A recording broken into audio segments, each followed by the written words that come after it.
It is not like that. We live in hell. We live in the gutter. We got us stacked up 80 deep in one building. You know, by the time you get out your house, you strapped to protect yourself. Because you living in the same community that the police is carrying rifles and riot gear. Same, they need them riot, excuse my language, I'm so sorry. The same reasons they need the riot hat, the riot jacket, the flak jacket, the double vest, the 9mm Glocks with extra bullets, the tear gas, the mace, all that. Who do you think the police is using that against? Dogs? So we fighting the same villains that they fight in the street. But instead of them seeing us fighting villains in the street, we all villains. Is your generation the one that is picking up for where the Panthers left off, saying, all right, enough is enough? The generation before us forgot about the fight. We're picking it back up. Not only forgot about the fight, forgot about us. Yes, and we're picking it back up. But at this level, all we're trying to do is unite. And right now, as a year, we got 1 million people that's listening. Now we can tell them something. Now we can try to get them that way, and we might lose some. We might gain some, but we would never even have that audience had we not said what was real. You know what I'm saying? And the main thing for us to remember is that the same crime element that white people are scared of, black people are scared of. The same crime element that white people fear, we fear. So we defend ourselves from the same crime element that they scared of.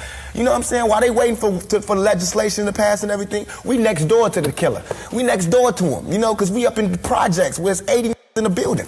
All them killers that they letting out, they right there in that building. But it's better, just because we black, we get along with the killers or something? We get along with the rapists because we black and we from the same hood? What is that? We need protection too. Finally, I want to ask you about something that someone else asked you in the interview, and I thought the answer was interesting because I think it speaks to you and your generation a lot. Someone said, where do you see Tupac 10 years from now? You said, hey, I just want to be alive. That's real for you. That's so real. I made a metamorphosis. I'm a new person today because I used to strongly and honestly, I feel like I could represent my generation so much because I honestly did not care whether I lived or died. But now I cannot die with people thinking I'm a rapist or a criminal. I can't leave until this shit's straight.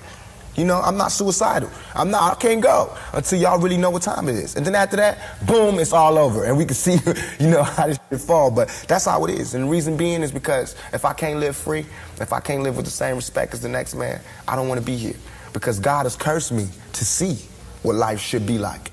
If God wanted me to be this person and be happy here, he wouldn't let me feel so oppressed. He wouldn't let me feel so trampled on. You know what I'm saying? He wouldn't let me think the things I think. So I feel like I'm doing God's work. You know what I'm saying? Just because I don't have nothing to pass around for people to put money in the bucket don't mean I ain't doing God's work. I feel like I'm doing God's work. You know what I'm saying? Because these ghetto kids ain't God's children. And I don't see no missionaries coming through there. You know what I'm saying? So I'm doing God's work. While Reverend Jackson do his up in the middle class and he go to the White House and have dinner and pray over the president, I'm up in the hood, you know what I'm saying, doing my work with my folks. And just because I don't live there don't mean I don't go there. I got to go there because I can't have